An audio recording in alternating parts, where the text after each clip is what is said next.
funding streams. So developing divestiture policies that organizations can use as well as governments.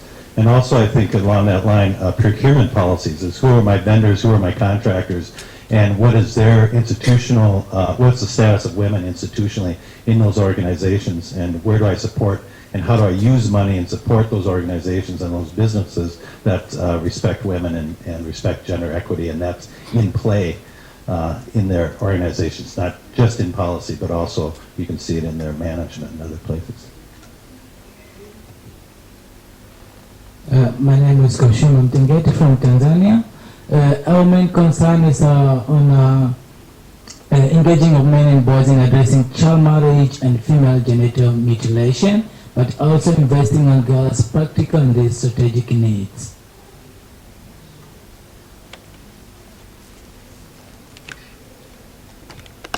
Hugo Rocha, Mexico.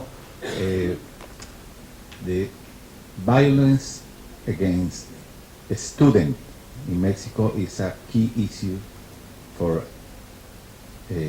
right now and the next years, because the government is trying to punish them, the young people in universities and school.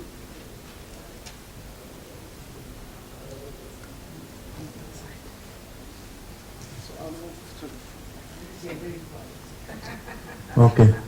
From Kenya again, FGM and early child marriage and school dropouts are things which are intertwined.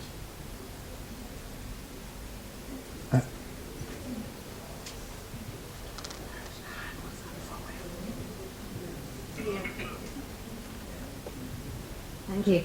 I'm Adrienne Burgess from the Fatherhood Institute in the UK. Our primary concern as an organisation, you had the three things up there, I wanted those. The things that you just had on that, yeah. Yes, our primary concern, because we think it affects all three, is to engage fathers in pregnancy, birth, and immediately beyond.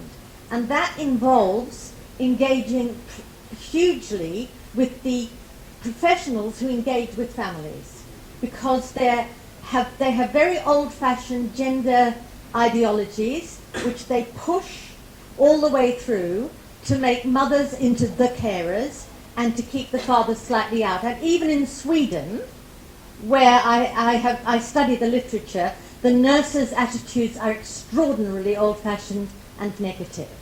And there's a very good study on that.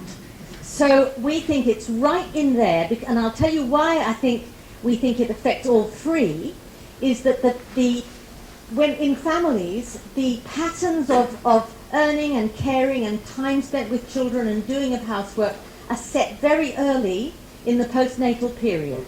And so if you get at them at that stage and you help the fathers see that to be close to their children, they need to know where the clothes are kept, how the children like their food, all those things, then that gets you into, boys and men, into equal caregiving. And then at the bottom there is also evidence that when you get men highly involved in looking after infants, their testosterone levels drop and their bodies become flooded with very nurturing hormones. And that is one of the reasons, I think, that where there's high levels of care by fathers, there's less gender-based violence in families. And thank you for linking it with men and boys as well. That was the idea, and I didn't express myself properly, I think. Thank you. I'm from Ethiopia. My organization is working on the men and boys engagement issues. We have 3 or 4 projects. So I'm happy to see the person from Save the Children. So years back we are working with Save the Children, especially on the area of boys and men. So there is 2 serious issues, concerns. In my country, GBV is the first one. The second one is child marriage. The third, child marriage. May I ask you to make the link with what you are seeing, what you would like men and boys to do in it, and what kind of language you would like to see included? Yes, that's why I said child marriage, because children are married at 9, 10, or 13. So who are the actors, the men? So we have radio program to, to mobilize the community to reduce child marriage and GBV. Our radio program is named Men Do Care. So we took the issues from the main care campaign. So this is the two issues. My concern is also in Ethiopia, the civil society organizations are not illegal to engage on right issues. This is the problem. Thank you. Hi, this is Raju from International Planned Parenthood Federation South Asia office here in Delhi. This is more of a question or rather a concern which I had since we work on GBVs, SRHR. I was little wondering about like the way we have, where do violence start and where do violence end? There is something called continuum of care for HIV where you have positive prevention after ARVs and things like that. So how do you really measure violence in a sense, this is violence and this is the end of violence, and this is where we have the whole client, because it's emotional imbalance happens after the violence, even if you have provided legal counseling after that. So where do we have a kind of stop on, okay, this is how the violence ends now? Do you have a protocol for that, the way we have for maternal death audits and things like that? Do you have something for violence, GBVs and Hi, I'm Pradeep, working with Dalit Foundation here in New Delhi. My primary concern is that in this SDG and the whole discussion, while focusing on the South Asia, there is needs to have some kind of focus on the caste groups, because the women from these groups, caste communities, they are abused and the crimes are increasing against them from the dominant communities, and also they are facing clashes in their families, and these things I think we need to keep in mind. And also the men from the dominant communities, they also see the lower caste Dalit men as they see as their women, or as they treat their own women to the men. So how are we going to focus those issues in this SDG? And another thing is that while focusing these issues, what will be our strategies to highlight these caste groups issues? Thank you.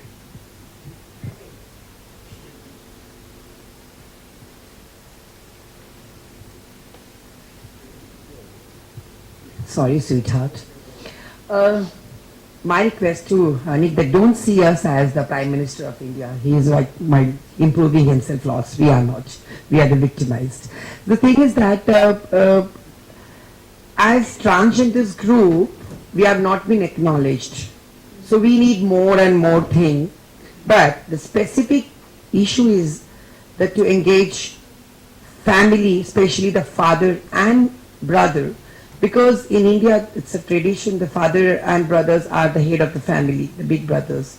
So to engage them, to motivate them, because when they knew that we are transgender or we identify as a transgender, they always want to throw us from the society, and they even they say that if you're not changing this type of things, we will not give you any part of the part of what is saying sampati, or in English what is property and all like this, and that is a main. And the second, when we are doing SRS, sexual reassignment surgery, it is very much expensive in India.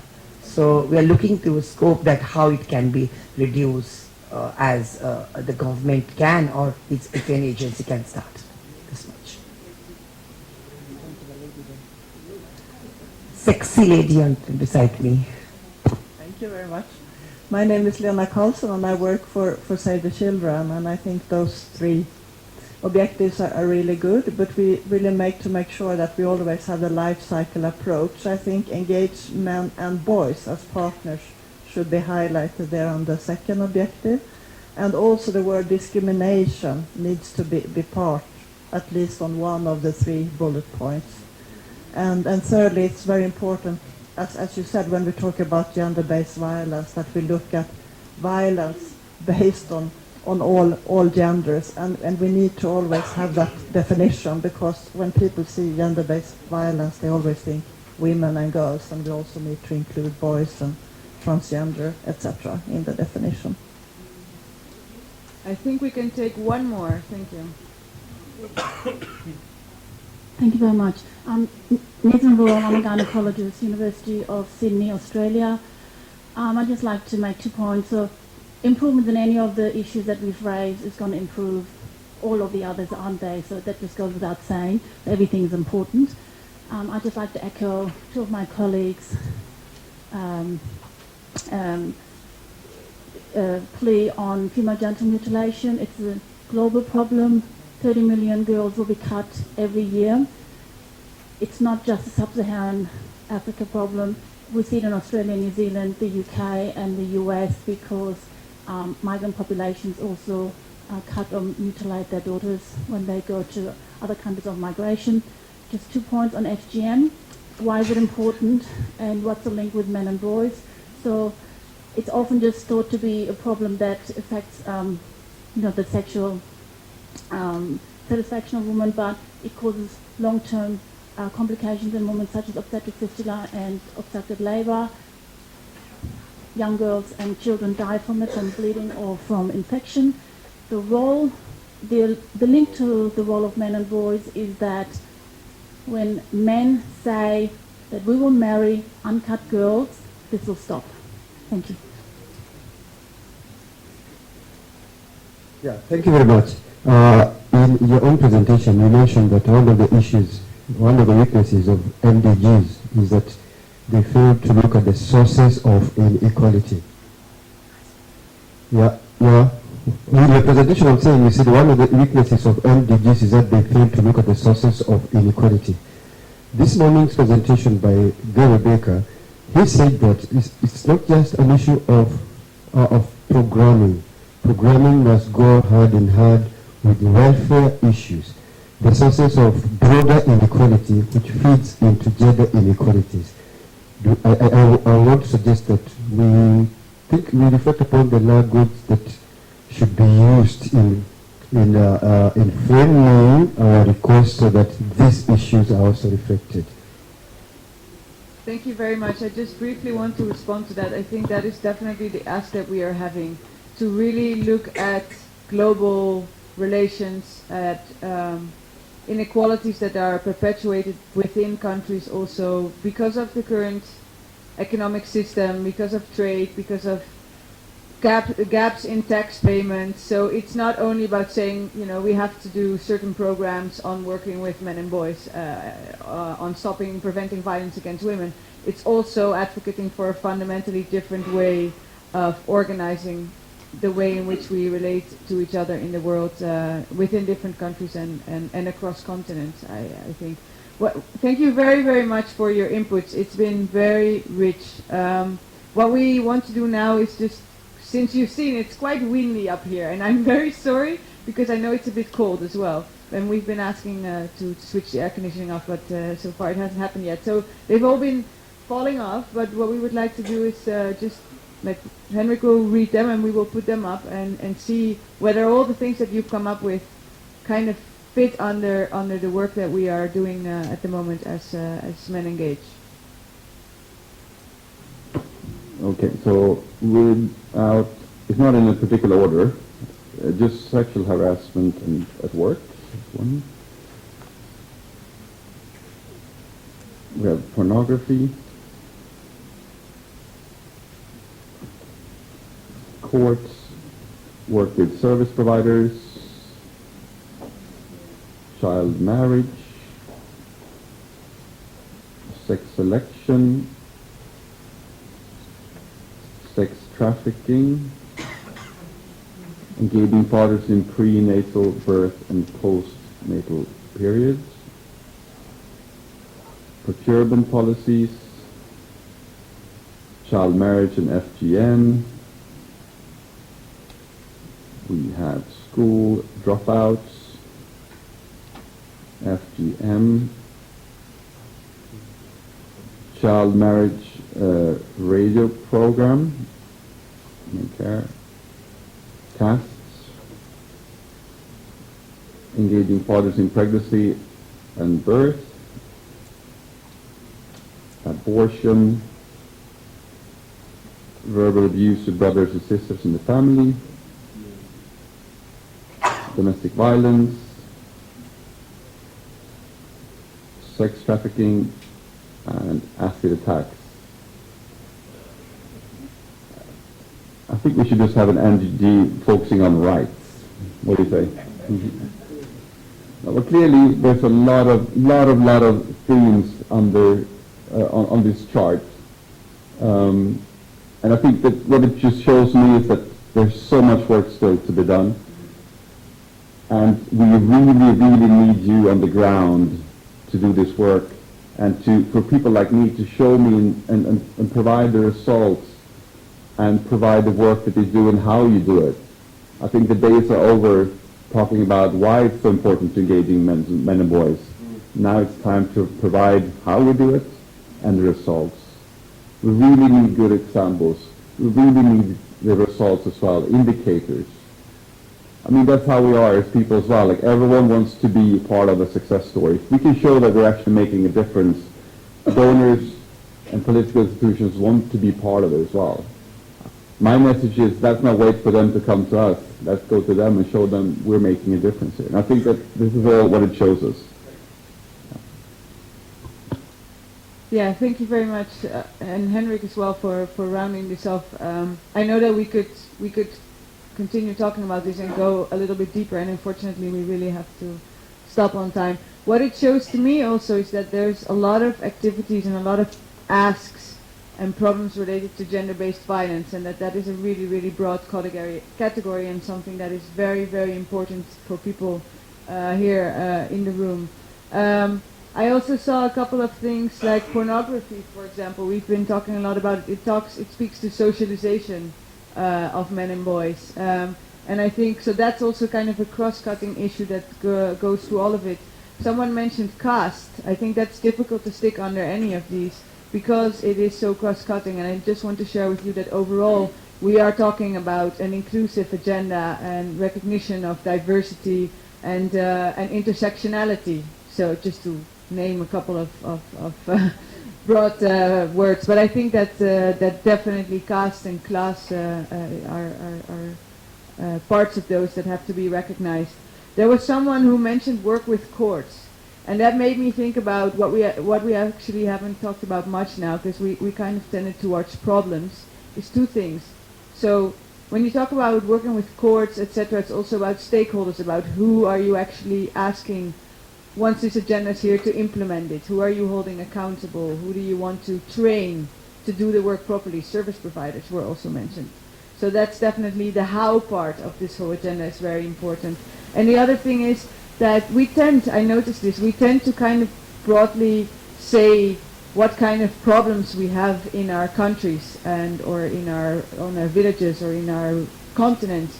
And I think we all come here from the idea, we believe that working with men and boys can make a difference. So when you're thinking of these problems that you're facing in your country, try to think, okay, so what does that mean for work with men and boys? And how, because that's the kind of information that we would really like to have, so that we can advocate for a transformative agenda also at the global level. I just wanted to share that we've set up this listserv. Please send an email to me actually if you want to be on it. Like I said, I will be there at the end. I have some cards with me to give to you, so we can keep you informed and also link you up to Men Engaged networks at national level. I see a